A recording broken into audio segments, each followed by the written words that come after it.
लाल की जय। हरिशरणम।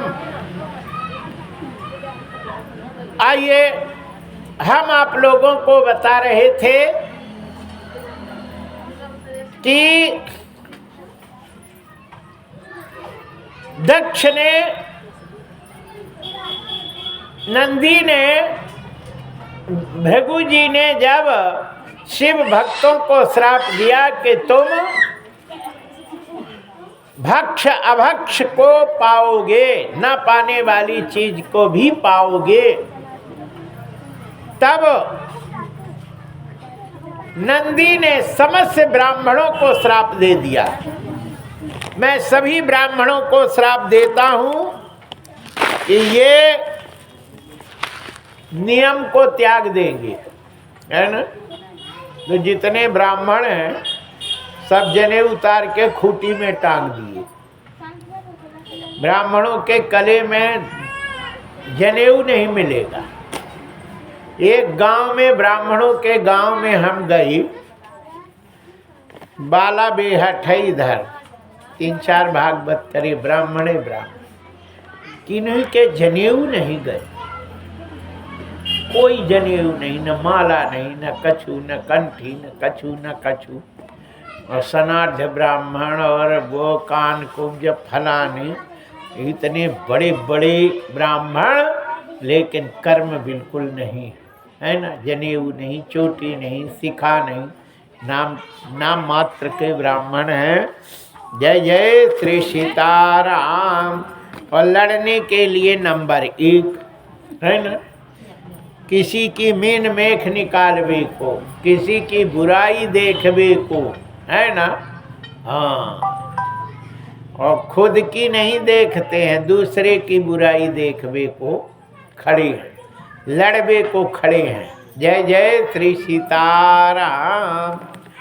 बोलिए बाके बिहारी लाल की जय। नंदी का श्राप लग गया। यहाँ एक दूसरे को श्राप दे ही रहे थे कि ब्रह्मा जी आ गए, और ब्रह्मा जी ने सबको शांत करते हैं। उत्तानपाद के यहाँ स्वयंभू मनु के 2 लड़के होते हैं, उत्तानपाद और प्रियव्रत। उत्तानपाद की 2 पत्नियां ही होती हैं, एक का नाम होता है सुनीति, एक का नाम होता है सुरुचि।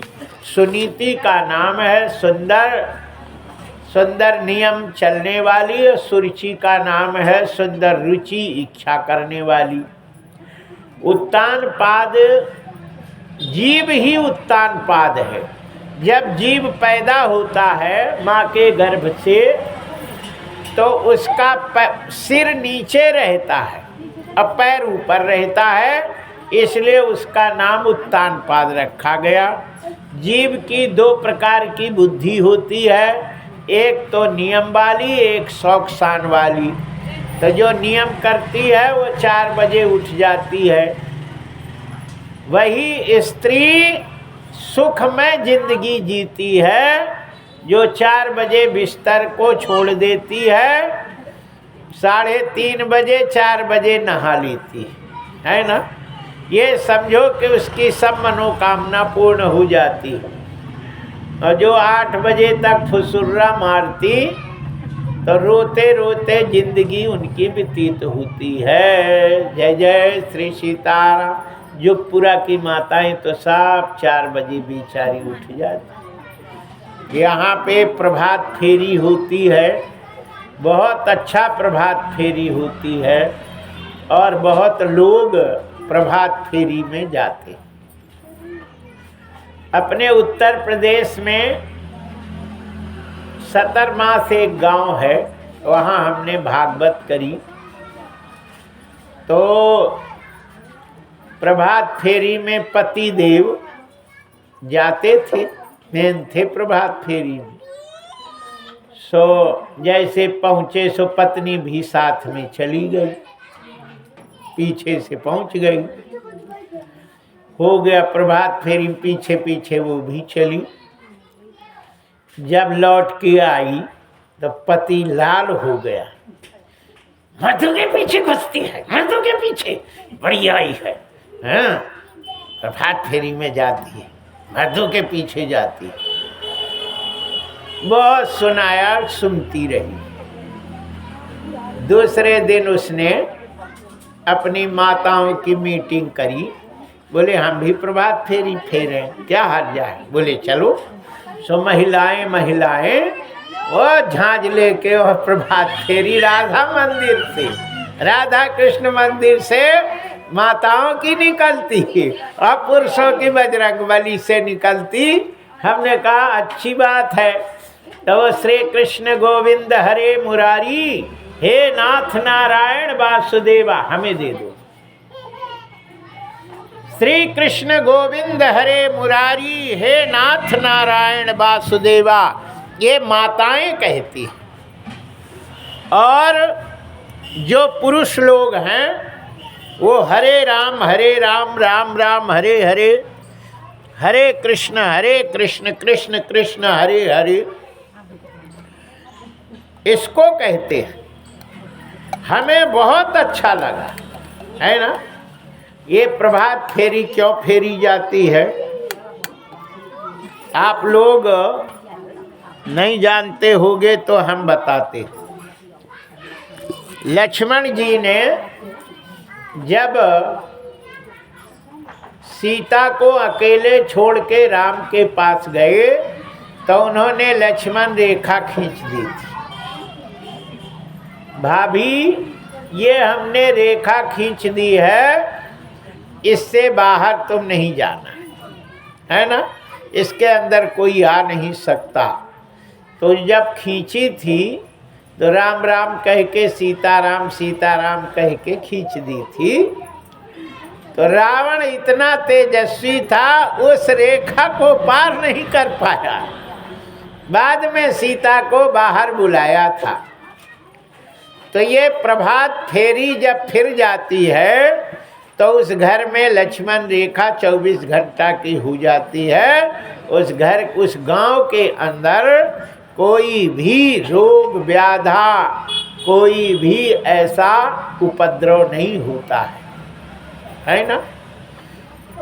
प्रभात फेरी में यहाँ तो प्रभात फेरी है ना, अपने मौज की है ना?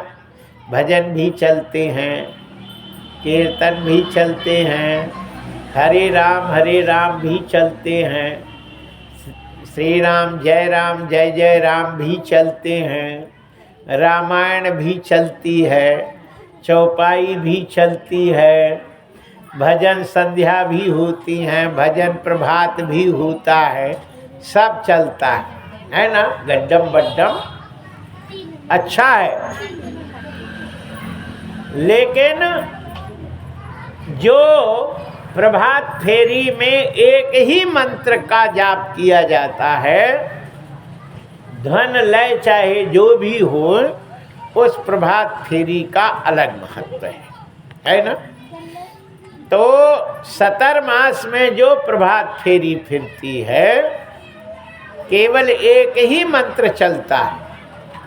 90% गामन में जो प्रभात फेरी चलती है वो केवल एक ही मंत्र चलता है, चाहे हरे राम राम राम हरे हरे, हरे कृष्ण कृष्ण कृष्ण हरे हरे, या श्री राम जय जय राम ये चलता है, या सीताराम ऐसे मतलब चलते हैं, एक चलता है। और 10% ऐसे हैं कि मनमौजी जो मन में आए वही अपना भजन गीत गाती रहती। नरसिंह मंदिर से भी प्रभात फेरी चलती, अब भी चलती होगी, लेकिन हम जब थे हम ही ने शुरू कराई थी। तो वहाँ हरे राम राम राम हरे हरे, हरे कृष्ण कृष्ण कृष्ण हरे हरे, यही मंत्र चलता है। ये जो मंत्र है वो सर्वव्यापक है और बहुत से फायदे होते हैं। श्री राम जय जय राम ये हनुमान जी का विजय मंत्र है। इसी मंत्र से हनुमान जी राम जी को अपने बस में कर लिए थे, है ना। इसको विजय मंत्र कहते हैं। सुमिरी पवन सुत पावन नामो, अपने बस करी राखे रामो। राम को हनुमान जी ने अपने बस में रख लिए थे, अपने हृदय में विराजमान कर लिए। ये विजय मंत्र है। बोलिए बाके बिहारी लाल की जय। हरिशरणम। आइए, 4 बज रहे हैं। अब चौथा स्कंद चल रहा है। 10वें में भगवान का जन्म होना है। अभी लोग सब कोई हम शताब्दी में बैठाते हैं, है ना। एक शताब्दी है, वो कहीं नहीं खड़ी होती। 1 2 स्टेशन 3 जहाँ से चलती खड़ी होती है, भोपाल धर देती। जय जय श्री सीताराम। और एक डीमो होती है, तो हर स्टेशन में खड़ी रहती और कहो घंटों खड़ी रहे, है ना। लोग नहा लेवे, दातून कर लेवे, सब कर ले, पूजा कर ले, तब कहो डूले तो डूले, नहीं खड़ी रहे। जय जय श्री सीताराम।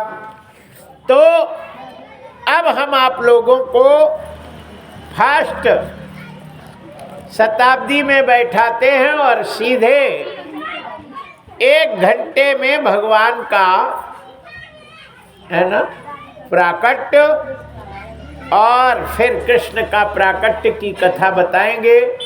आज वैसे कथा शुरू होने में देरी हो गई थी, 1 घंटा लेट चल रही थी कि नहीं।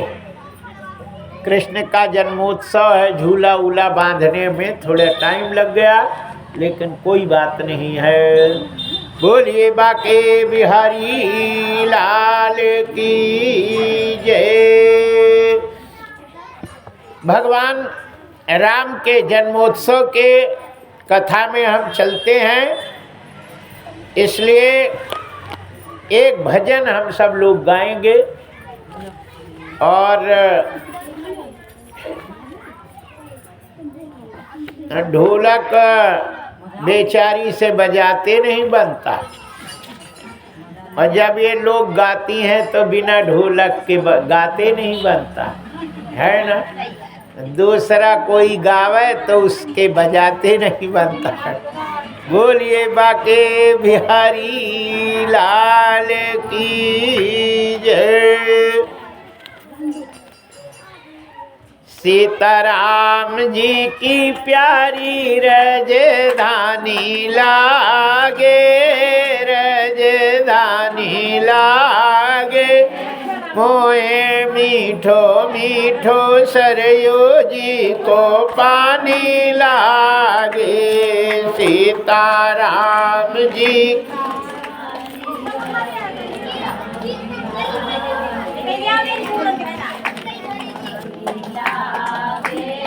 मोहे मीठो मीठो सरयू जी को पानी लागे। सीताराम जी की प्यारी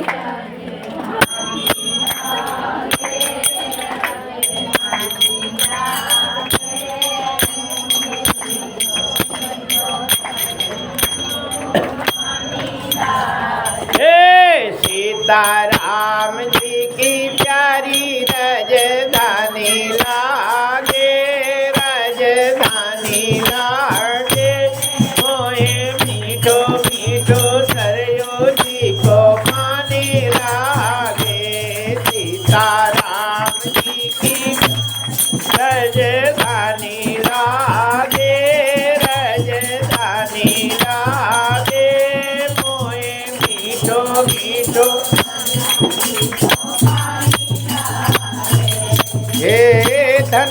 कौशल्या धन्य के कई धन्य सुमित्रा मैया धन्य कौशल्या धन्य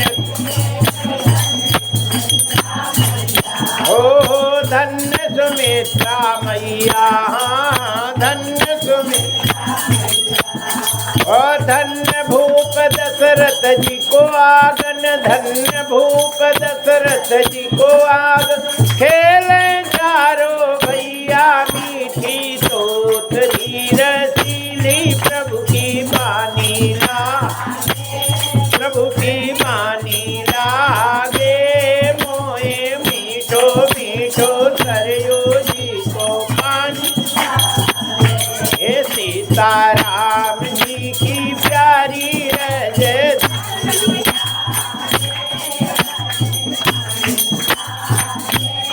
मोहे मीठो मीठो सरयू जी को पानी लागे सीताराम जी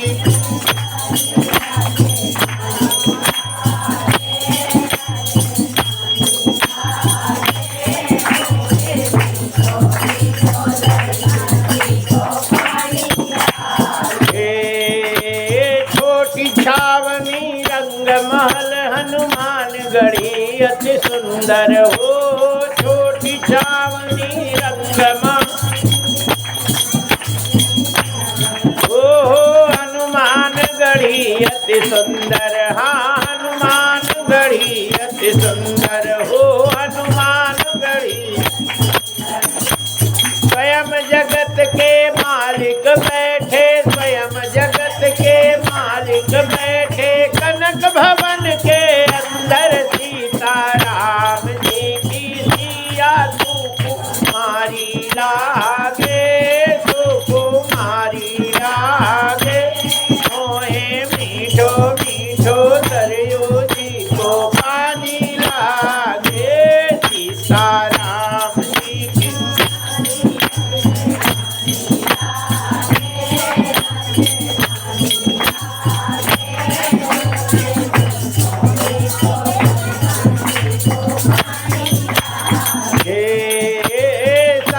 सुहावन जन्मभूमि श्री रघुवर राम लला की सहज सुहावन जन्मभूमि श्री सहज सुहावन जन्मभूमि श्री रघुवर राम लला की हो रघुवर राम लला हाँ रघुवर राम शांति महल सुचि सुंदर शोभा शांति महल सुचि सुंदर शोभा लक्ष्मण झूक चिला की यहाँ की पैठ ऐसी प्रीति पुरानी लागे हो पुरानी लागे मोहे मीठो मीठो सरयू जी को पानी लागे सीताराम जी की प्यारी रजधानी लागे रजधानी मोहे मीठो मीठो सरयू जी को पानी लागे सीताराम जी की प्यारी रजधानी लागे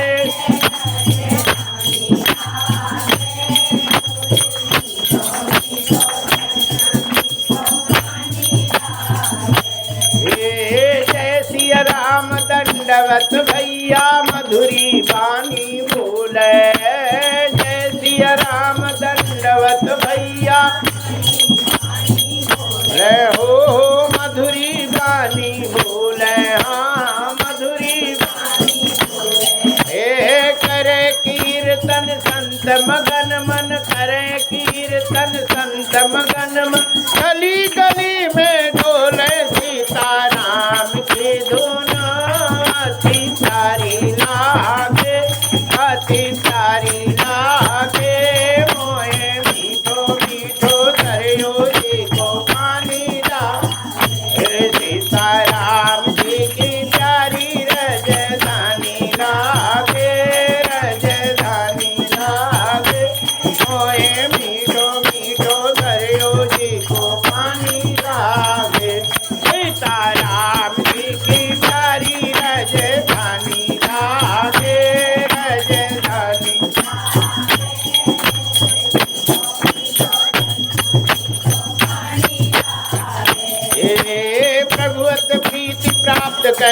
सब पी कर से हरि रस को, प्रभु पद प्रीति प्राप्त करते सब पी कर से हरि रस को। हाँ पी कर से हरि रस को, पी कर से हरि रस को। जन राजेश रहे नित निर्भय, जन मारेश रहे नित निर्भय, फिकर को होगा उसको जिनको मातु पिता रघुराज सिया महारानी लागे, महारानी लागे। मोहे मीठो मीठो सरयो जी को पानी, सीताराम जी की प्यारी राजधानी लागे, राजधानी लागे। मोहे मीठो मीठो सरयो जी को पानी लागे, सीताराम जी की प्यारी।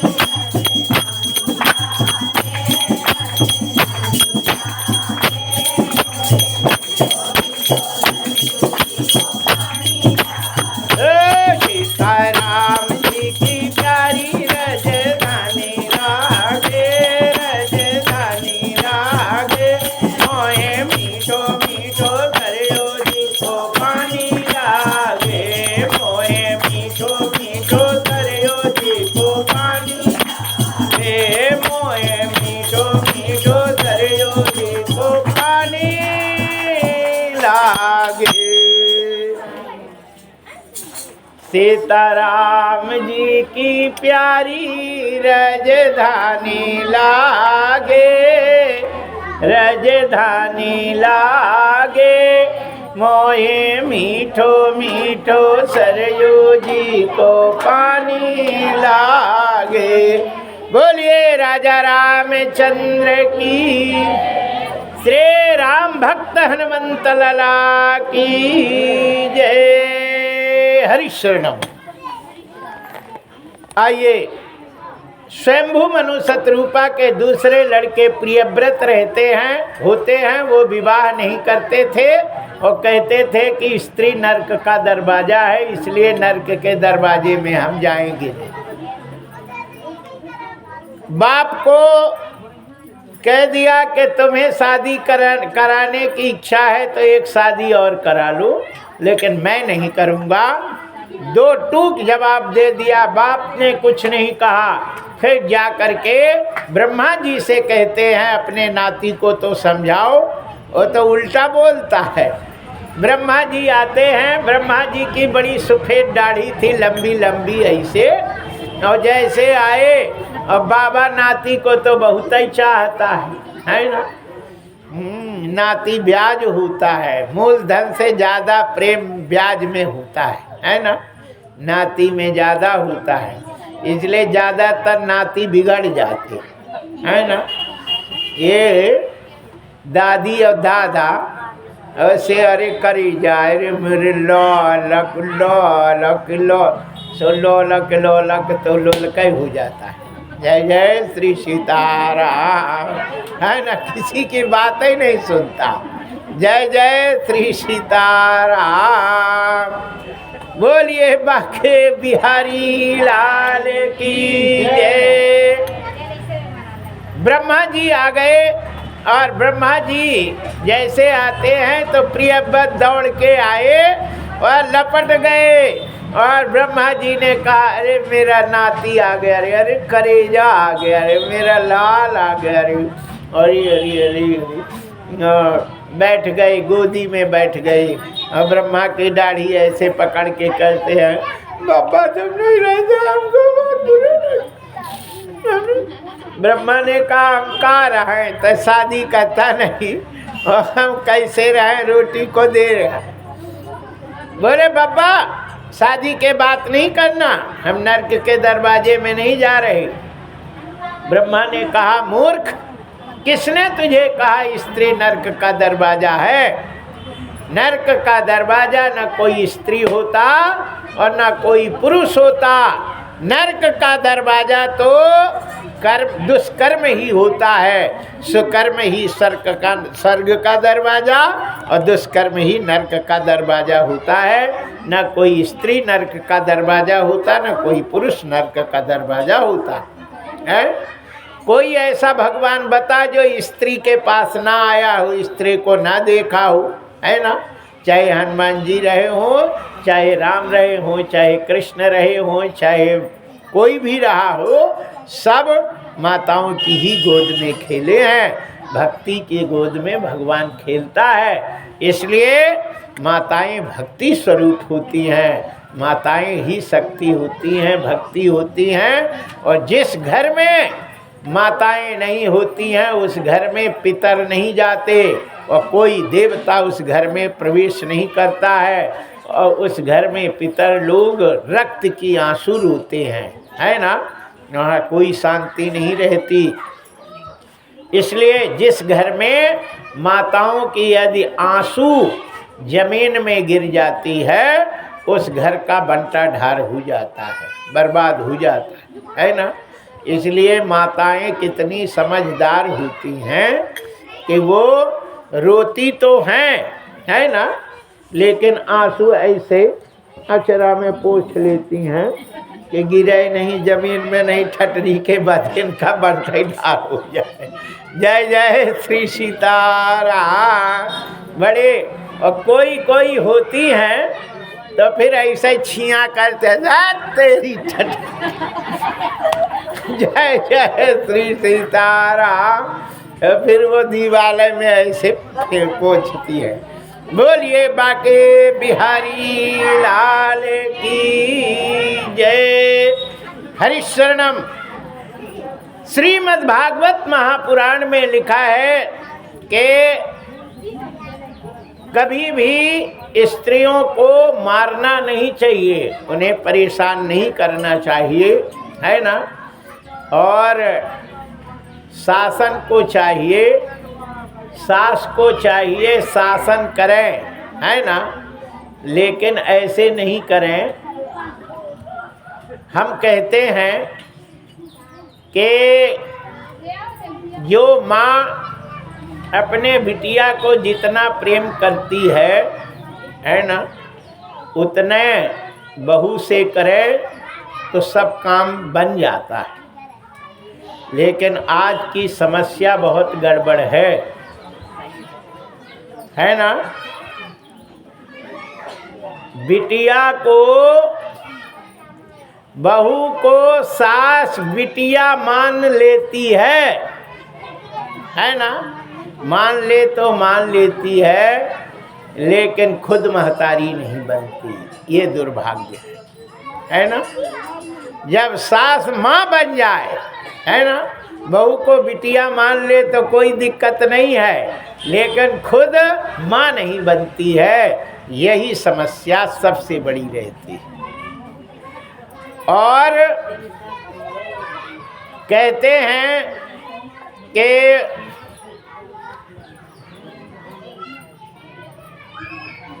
घर यदि लड़की अपने माँ बाप की जितनी सेवा करती है, कहते हैं कि यदि कहीं ये छूट दे दिया जाता कि लड़की माँ बाप को अपने घर में रखे तो माँ बाप कभी नहीं दुखी होती, है ना।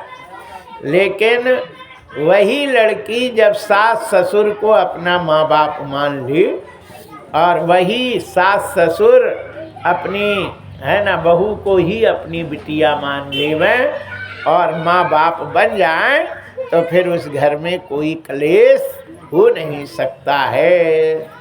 जय जय श्री सीताराम।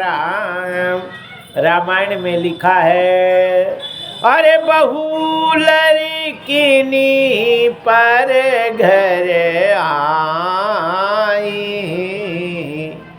राखी नयन पुतर की नाई। आज की व्यवस्था क्या है कि शादी होती है और जब बहू घर आती है तो वो बहू पति की ही, है ना, हाँ, इर्द गिर्द रहती, उसी की सेवा करती है, उसी की बात मानती है और उसी को अपने पल्लू में बांध लेती है। है ना। सास ससुर को ठटरी में धर देती। जय जय श्री सीताराम। जबकि शास्त्र में लिखा हुआ है कि पति की सेवा बिल्कुल करना महापाप होता है ना। ये कथा हम जो सुना रहे हैं उसे ध्यान से सुन लेना। पति की सेवा करना पाप होता है, इसलिए बहुओं को पति की सेवा नहीं करना चाहिए, है ना। किसकी करनी चाहिए? ये हम बना के नहीं कह रहे, लिखा है। कहते हैं सास ससुर गुरु सेवा करहु, पति रूख लखी आयुषु अनुसरहु। पति का रुख देखकर उसके आज्ञा का पालन करे, लेकिन सेवा नहीं करे, है ना। सेवा करे किसकी? सास ससुर की सेवा करे। अनुसुईया ने कुछ बताया था, अनुसुईया ने पति सेवा बताया, तो लास्ट में वो कहती हैं कि नारी धर्म कछु ब्याज बख। ये जो पति की सेवा हम बताए, ये ब्याज आए बताए हैं, मूल धन तो सास ससुर की ही सेवा है ना।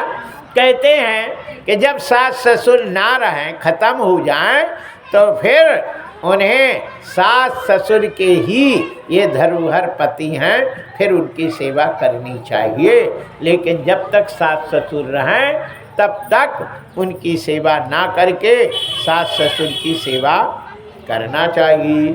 जय जय श्री सीताराम। बोलिए। लेकिन जब पति बेचारा अपंग हो जाए तो फिर क्या करे? उसकी तो सेवा करनी ही चाहिए। लेकिन पति मस्त है, न उसका पैर दर्द करता न हाथ दर्द करता, फिर भी बैठ जाएंगी, मेरे स्वामी मेरे जान को। जय जय श्री सीताराम। क्या नाटक करते भैया? जब उसको दर्द नहीं हो रहा है फिर भी तुम नाटक करो, और जिसके दर्द सास के कहती है इरी मर गए पैर दर्द कर दिया, तो कहते हैं बुढ़िया मर भी नहीं जाती है, बताओ चिल्ला रही है। ये नहीं कि सेवा कर दी मैं तो नहीं। इसलिए ये सनातन धर्म अपना कहता है कि ये लड़के बोलिए बाके बिहारी लाल की जय।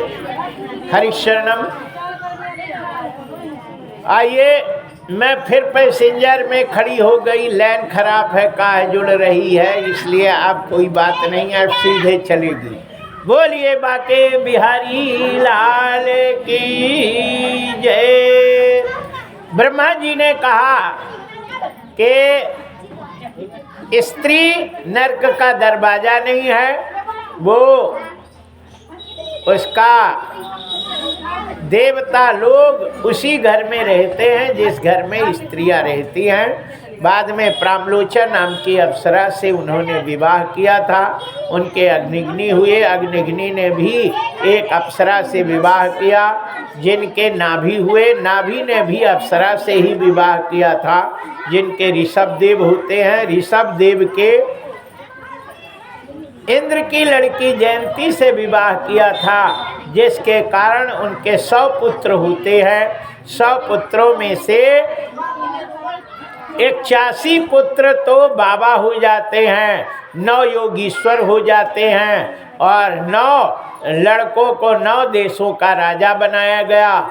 और एक जो थे भरत जी बड़े थे, उन्हें भारतवर्ष का राजा बनाया गया। भारतवर्ष में उन्होंने अपने पुत्र को राज्य दे करके और गंडकी नदी के किनारे गलेश्वर में जा करके साधना करते हैं। एक मृग शेर की दहाड़ से मृगी भगने लगी, लेकिन वो गर्भवती थी, उसका नदी में ही उसका प्रवेश हो गया और वो हिरणी मर गई। भरत जी ने उस हिरण के बच्चे को ला करके पालन पोषण किया। और उसी पर अपना मन लगा लिया। अंत में मरते समय मृग का चिंतन किया, उन्हें मृग बनना पड़ा। बाद में उन्होंने मृगी का दूध नहीं पिया और वो गंगा के किनारे ही खड़े रहे। बाद में उन्होंने भगवान का चिंतन करते हुए प्राण छोड़ा। तब जा करके कानकुब्ज ब्राह्मण में जड़ भरत के रूप में उनका अवतरण हुआ। जड़ भरत जी बड़े योग्य थे। उन्होंने पढ़ने के लिए गए, एक दिन में ही उन्होंने ओलम ओलम सब बता दिया। मास्टर बोले ये बड़ा कुशाग्र लड़का है, ये स्कूल में इसको मैनीटर बनाते हैं, ये सबको पढ़ाया करेगा, हम लोग आराम करेंगे। जड़ भरत ने कहा हो गया सीताराम, पूछ अब से लग गई, तो गए काम से। इसलिए वो उल्टा चलने लगे। अंत में पढ़ाई नहीं की, मास्टर निकाल दिए और शादी भी नहीं किए और उल्टा काम करते रहे। न उसकी शादी हो पाई, भाभीयों ने रोटी देना बंद कर दिया। अंत में गांव से निकाल दिए गए, भाई लोग भगा दिए और जाकर जंगल में रहते थे। जल्लाद लोग उनको बलि देने के लिए ले गए और वहाँ पे देवी प्रकट हो जाती है, उनको बचा दी। और फिर जड़ भरत जी को राहुगढ़ के पालकी ढोने में लगाया। लेकिन राहुगढ़ को वो भवाप्ती का वर्णन करके 28 नरकों का वर्णन करते हैं। अजामिल की कथा 6वें स्कंध में है। अजामिल की कथा होती है, ये कानकुब्ज ब्राह्मण था और उसने वैश्या के चक्कर में अपनी पत्नी का त्याग कर दिया।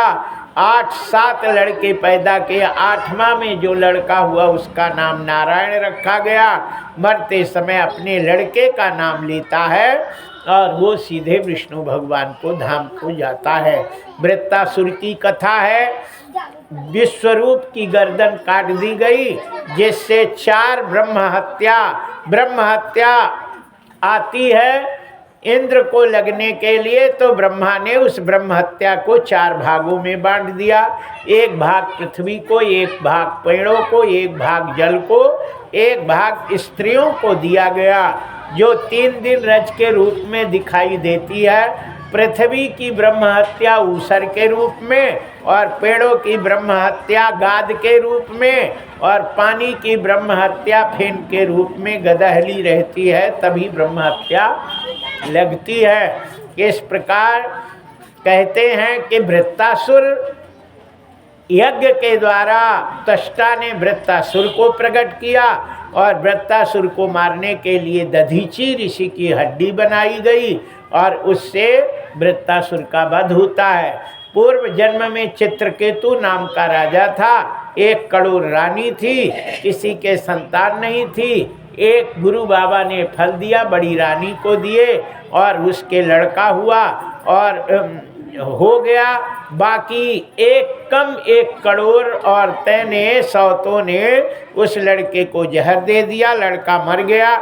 बाद में नारद जी आकर के वृत्तासुर को समझाते हैं और वृत्तासुर को एक विमान मिल गया तपस्या से और उस विमान में जा रहा था। शंकर भगवान को उल्टा सीधा कहा, पार्वती ने राक्षस का श्राप दिया था।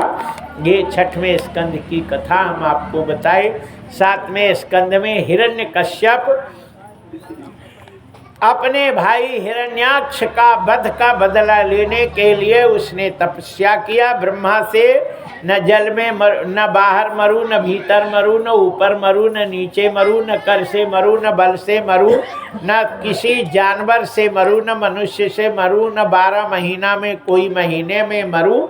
सारे वरदान को मांगता है और भगवान वैशाख महीना के शुक्ल पक्ष चतुर्दशी को भगवान शाम के समय प्रकट होकर के और हिरण्यकश्यप को डेहरी पे बैठा करके, गोद में बैठा कर और नाखून से उसकी छाती फाड़कर ब्रह्मा के सारे हुए दिए हुए वचनों को बताते हैं और उसका वध कर देते हैं। प्रहलाद जी बड़े भक्त थे, उन्हीं का शासन हुआ।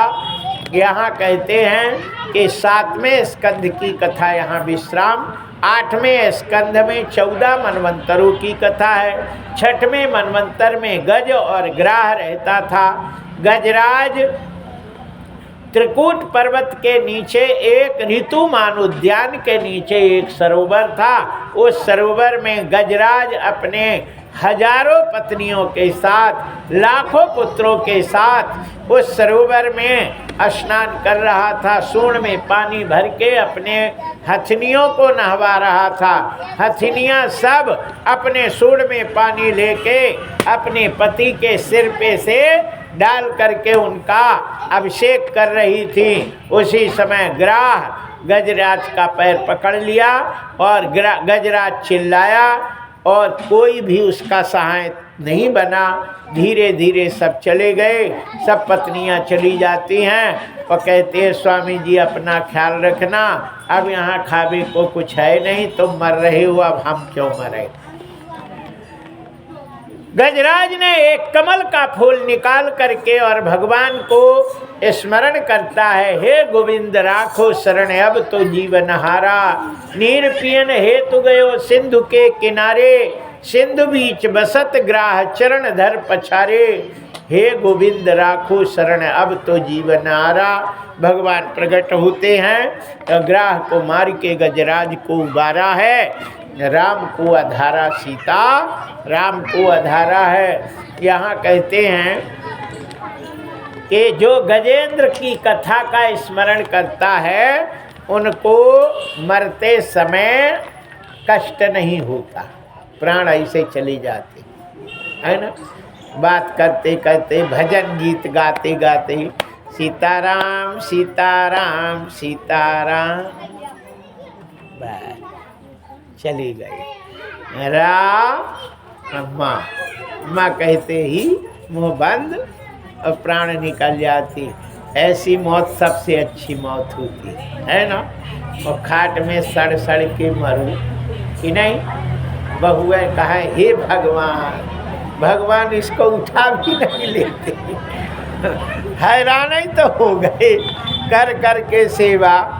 तो वो ऐसी है ना, ऐसे होके मरना अच्छा नहीं होता है। तो कहते हैं कि जो भगवान गजेंद्र मोक्ष की कथा सुनता है, स्मरण करता है, पाठ करता है, उसकी मौत में दर्द नहीं होता, एकाएक हो जाती। जय जय श्री सीताराम। बोलिए बाके बिहारी लाल की जय। आइए, देवताओं के लिए जीने का कोई साधन नहीं था। मर जाते थे तो मर गए, फिर जीते नहीं थे। और असुर लोग संजीवनी विद्या से जी जाते थे। देवताओं ने कहा हमको भी कोई जीने का साधन बता दो। बोले समुद्र मंथन से अमृत निकलेगा, वो रख लेना, कोई मर जाए अमृत दे देना, जी जाएगा। अकेले तो समुद्र मंथन होगा नहीं। असुरों के पास गए, बोले तुम लोग तो मेरे भैया ही हो, बाप एक है, माँ अलग अलग हैं, इसलिए हो तो मेरे भाई ही, इसलिए हम सब लोग मिल करके समुद्र मंथन कर लें। बोले ठीक है कर लो, लेकिन एग्रीमेंट तो लिखा जाएगा, तैयार होगा। बोले कर लो। बोले जो भी चीज़ निकलेगी आधा आधा लेंगे, है ना। ये नहीं कि हम ना ज़्यादा हम ना तुम ज़्यादा लो, आधा आधा लेंगे। लिख गए, दस्तखत हो गए, सील लग गई और समुद्र मंथन शुरू। अब जब मंथन शुरू हुआ तो बड़ा समस्या आ गई। जहर निकला। देवताओं ने कहा आधा जहर तुम लो, आधा हम ले। असुरों ने कहा हम तो नहीं लेंगे इतना, ये तो बड़ा खतरनाक है। तो बोले कि तो अब ये समुद्र ये जहर को सबको मारने लगा, इतना जहर उसके धुएं से सब लोग मरने लगे, चक्कर खा गए। तो उन्होंने कहा भैया संजीवनी विद्या से जिलाओ तब तो बात हो। अन्य किसी तरह ढके और ढके तो मर गए, किसी दबा दुबू दिए। बोले भैया मैं नहीं छूँगा इसका, इतना कि खाने की नहीं, उसका धुआं यदि नाक में चला जाए तो प्राण निकल जाए। तो उनने किसी तरह ढकवाए दबाए और संजीवनी विद्या से जिला दिए। बोले भैया कछु करो, बोले मैं जहर नहीं लूँगा, तुम लो। बोले तो एग्रीमेंट फाड़ दो। अब दूसरा एग्रीमेंट तैयार हो। बोले ठीक है लिख लो, जो मेरे काम की चीज़ है वो हम लेंगे और जो तुम्हारी काम की चीज़ हो वो तुम ले लेना। एग्रीमेंट तैयार हो गया। अब शंकर जी को बोले भोलेनाथ आप ही कृपा करो ये जहर को नहीं तो सब अबे मेरे पल्लू आ गया देवताओं में, इसलिए आप महादेव हैं, कुछ करो। शिव जी ने वो पूरा जहर पी गए, है ना। और जब पी गए तो काहे से वो जहर शांत हुआ मालूम है? अरे सुमिरी पवन सूत, कौन सा नाम? जो शंकर जी बजरंगबली जपते हैं और वही शंकर जी जपी, है ना। कहते हैं कि नाम प्रभाव जानी शिवनी को,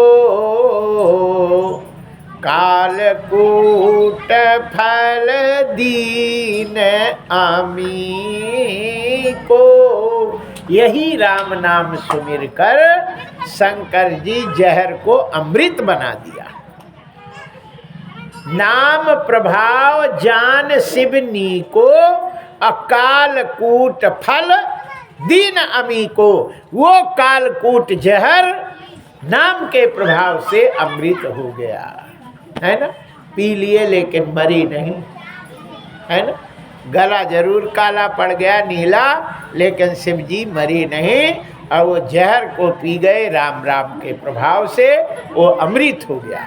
जय श्री सीताराम। मीरा ने जहर पिया राम राम कह के राधे राधे, वो भी अमृत हो गया, मरी नहीं। ये नाम का इतना बड़ा प्रभाव है। जय जय श्री सीताराम। बोलिए बाके बिहारी लाल की जय। हरिशरणम। हे भगवान, ये बच्चों की आवाज़ कितनी है। हम तो सोचते हैं हमारी भाई ज़्यादा, हमसे भी ज़्यादा है। बोलिए बाके बिहारी लाल की जय। हरिशरणम। यहाँ हम आप लोगों को बता रहे थे, ध्यान दे के सुनिए। एग्रीमेंट बदला गया और ये रखा कि जो चीज़ हमारे लायक होगी हम लेंगे और तुम्हारे लायक होगी तुम लेना। समुद्र मंथन हुआ और उच्चैश्रवा घोड़ा निकला। देवताओं ने कहा भैया ये तो सूर्य भगवान लायक है और ये रथ ले जाते हैं तो इनके रथ में जुत जाए। घोड़ा को सूर्य भगवान को दे दिए। फिर हाथी निकला। इंद्र ने कहा ये तुम्हारे काम का नहीं है, ये हाथी हमारे काम का है, हम लिए लेते हैं। सो ऐरावत हाथी इंद्र ले लिया। इसके बाद कौस्तुभ मणि निकली। बोले ये तो विष्णु भगवान के काम की है, उन्हें दे दिए। फिर कल्प वृक्ष निकला। देवताओं ने कहा ये मेरे लायक है, ये हम लिए लेते हैं, वो ले लिए। पारिजात पुष्प निकला। वो बोले कि इसे हम लिए लेते हैं, ये मेरे काम का है। कामधेनु गाय निकली। बोले हम लोग तो रोटी बनाते, बाबाओं के पास लुगाई रहती नहीं, इसलिए ये गाय उनकी भोजन की सेवा हो जाएगी। सो कामधेनु गाय ऋषियों को दे दिया। बोले कि ठीक है। अब असुरों ने कहा ये दद्दा यार, मेरे हाथ में तो कछुआ ही नहीं लगा, तुम सब तुम्हारे लायक, तुमने जहर का पी लिया यार, तुम तो हमारी सब मेहनत। इस बार हम कछु नहीं मानेंगे, इस बार तो हम लेंगे और यदि हमारे काम की नहीं होगी तो तुम पैसा से मोल ले लेना। हमें तो कछुआ ही नहीं मिल रहा, सब तुमने सब धर लिया यार। हमें कहा है हमने अमृत जहर नहीं पिया तो हमें कुछ दे ही नहीं रहे। बोले ठीक है, इस बार जो लगेगा वो तुम लेना। उस समय बढ़िया बम्फा दारू का बोतल लिए एक सांवली से लड़की प्रकट हो गई। अब बोले कि ये हम लेंगे। बोले ले जाओ। तो ये दारू पीने वाले नहीं कहते ये तो 14 रत्न में एक रत्न है। तो ये रत्न तो है, लेकिन असुरों को दिया गया था, देवताओं को थोड़ी दिया गया था। इसलिए व्यक्ति अपने आप को ये माने कि मैं असुर हूँ कि देवता हूँ। यदि देवताओं को, देव प्रवृत्तियों वालों को असुरी संपत्ति, असुरी चीज को कभी ग्रहण नहीं करना चाहिए। ये तमाकू है, असुरों के लिए बनाई गई है ना। इसलिए देव लोग, देव प्रवृत्ति के लोग तमाकू नहीं पावे। ये चाय भी असुरों को बनाई गई, इसलिए चाय भी असुर लोग पीते हैं, देवता लोग नहीं पीते। देव लोगों को तुलसी डाल के काढ़ा वगैरह पी लो तो चलेगा, लेकिन ये चमड़ा उमड़ा डाल के चाय वो जो है पीना असुरों का काम है। ठीक, तमाकू है, चाय है, और तुम्हारे लहसुन है, प्याज है, ये सारे असुरों के लिए बनाई गई। दारू है, ये सब असुरों को बनाई गई, देवताओं को नहीं बनाई गई है। इसलिए यदि आप पहले अपने को सोचो कि मैं देव हूँ कि असुर हूँ, या तुम देव हो तो देव देव की चीज खाओ, असुरों की नहीं खाओ। ऐसे माताएं हैं, माताएं यदि देवी हैं तो देवी की चीज पाए, है ना। चुड़ैलन के चीज नहीं पाना चाहिए, है ना। राक्षसियों का भोजन नहीं करना चाहिए कि नहीं। और जुगपुरा की माताएं तो सब देवी हैं। ये सब बढ़िया अच्छे सब्जी, है ना, लहसुन प्याज नहीं डालती, और खूब बढ़िया जीरा से बघार करती, और बढ़िया अदरक डाल के बढ़िया भोजन बनाती। सब देवी हैं, है ना। और जो राक्षसीन होती हैं वो खूब प्याज डालती और खूब तड़का, फिर लहसुन, और फिर ये और फिर वो सब डाल के गड्ढम गड्ढम। जय जय श्री सीताराम। ये सब देवी हैं, सबको प्रणाम करते हैं। बोलिए बाके बिहारी लाल की जय। हरिशरणम। यहाँ कहते हैं कि समुद्र मंथन में अब लक्ष्मी जी निकली। देवताओं ने, असुरों ने कहा इसे तो हम लेंगे ही। देवता बोले का बात नहीं बनी, लक्ष्मी हमें भी चाहिए। तो ब्रह्मा ने कहा भैया हमें भी चाहिए। सबने, शंकर ने कहा हमें भी चाहिए। लक्ष्मी किसको नहीं चाहिए बताओ? तुम्हें नहीं चाहिए? चाहिए ना नोट। जय जय श्री सीता। छोटा बच्चा है, उसको भी पैसा चाहिए, है ना। एक बच्चा लिए था नोट, माता ने कहा चढ़ा दे भागवत में, ऐसे ले ऐसे ले मुट्ठी बांध ले। फिर माता ने जबरदस्ती लेके और भागवत में चढ़ाई तो ऐसे रह गया। बताइए, छोटे बच्चे को भी पैसा चाहिए कि नहीं? नोट सबको चाहिए, लक्ष्मी सबको चाहिए, और लक्ष्मी एक ही है। फिर क्या होगा? बोले लक्ष्मी जिसको पास जाएगी उसके पास रहेगी, है ना। लक्ष्मी ने वरमाला लेके सबको देखने लगी। देखते देखते देखते देखते लक्ष्मी के पसंद का उनमें से एक ही निकले। वो थे विष्णु भगवान, जिनको गुस्सा नहीं होता, है ना, जो लड़ना नहीं जानता, ठीक है, क्रोध ना हो, उसके यहाँ लक्ष्मी जी रहती हैं। कहते हैं कि भृगु जी ने देवताओं की परीक्षा के लिए गए, सब में क्रोध था, लेकिन जब विष्णु के छाती में लात मार दिए तो विष्णु भगवान ने पैर दबाने लगे पंडित जी के। आपके दर्द हो गया होगा, ये छाती बड़ी कठोर है, आप कह दिए होते हम आते। तब भृगु जी ने कहा तुम ही सबसे श्रेष्ठ हो। विष्णु ने कहा अब आपके चरण में लक्ष्मी निवास करेगी, और ये चरण मेरे छाती में पड़ गए तो लक्ष्मी जी मेरे हृदय में निवास करेगी। तभी लक्ष्मी जी ने विष्णु भगवान को ही वरण किया था और किसी को नहीं। जहाँ ब्राह्मण के चरण घर में धोए जाते हैं और घर में उनके जल पड़ जाता है, उस घर को लक्ष्मी कभी छोड़ती नहीं। इस जमाने में मारवाड़ी जैसे भक्त है ना, पूरे भारत में कोई नहीं है।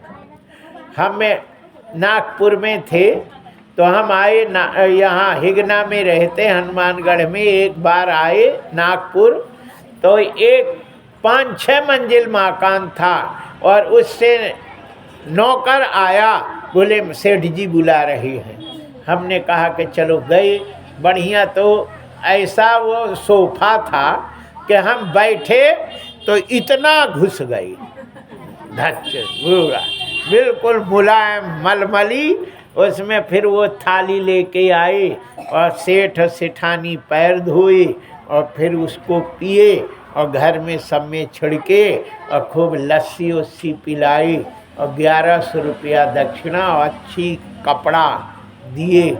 हमने कहा यार भागवत कर कर के मर रहे थे और पूरे 7 दिन में 11 नहीं मिलते है ना, और ये तो एक ही खिला पिला के दे दिया। बाद में बोले महाराज जब भी पधारो ये सेवक को जरूर आओ जैसा। तो हमने पूछा कि ये कौन है, बोले मारवाड़ी है, बहुत ब्राह्मणों को मानते हैं और नागपुर में इनसे धनी कोई नहीं। हमने कहा यही तो प्रभाव है ना, जो ब्राह्मण को मानता है। देखो ब्राह्मण चाहे कैसा भी हो है ना, ब्राह्मण का पूजा करने पर सम्मान करने पर भगवान उसका फल जरूर देते हैं। ब्राह्मण गलत करता है तो उसके तुम कौन होते हो उसकी गलती देखने वाले, है ना। उसे तो भगवान देखते हैं और भगवान उनको सजा देते हैं, लेकिन हमारा जो कर्तव्य है उसे हमें करना चाहिए। जय जय श्री सीताराम, बोलिए बाके बिहारी लाल की जय। हरिशरणम। यहाँ समुद्र मतलब लक्ष्मी जी ने विष्णु भगवान को ही अपना पति बनाया था। बाकी शर्त एग्रीमेंट क्या लिखी थी वो बाद में बताएंगे, लेकिन यहाँ हम आपको बताते हैं कि समुद्र मंथन करने के बाद जब अमृत निकला तो देवता लोग ले लेते हैं और फिर भगवान ने मोहिनी रूप धारण करके और कलश ले करके देवताओं को अमृत पिलाया, असुरों को नहीं पिलाया। राहु इसमें भेष बदल के आता है, उसको भगवान ने गर्दन से सुदर्शन चक्र से गर्दन काट दी तो मुंह हो गया राहु और धड़ हो गया केतु। समुद्र बाद में तलवार चली, युद्ध हुआ असुर देवताओं का, देवता अमृत पी गए थे इसलिए राजा बलि की गर्दन काट दी। राजा बलि सीधे के सीधे राजा बलि को संजीवनी विद्या से जिला दिया गया। न राजा बलि ने कहा अब तो देवताओं की खैरियत नहीं, हम उन्हें जीतना है, अपने बस में करना है, पूरा इंद्र लोक अपने हाथ में आए। इसके लिए ब्राह्मणों की सेवा करते हैं और ब्राह्मण की सेवा करने से उनको शक्ति प्राप्त हो गई। पयोव्रत उनकी माता अदिति करती हैं, वामन भगवान प्रकट होते हैं और जब देवता लोग इधर उधर चले गए, असुर ने इंद्र पर कब्जा कर लिया, तो देवताओं को पुनः राज्य देने के लिए वामन भगवान राजा बलि के दरबार में पहुँचते हैं। राजा बलि ने उनका स्वागत किया और कहते हैं मांगो क्या मांगते हो। भगवान कहते हैं तेरे द्वारे खड़ा भगवान भगत भर दे रे झोली, तेरे द्वारे खड़ा भगवान ये तेरे द्वारे खड़ा भगवान भगत भर दे रे झोली तेरे द्वारे खड़ा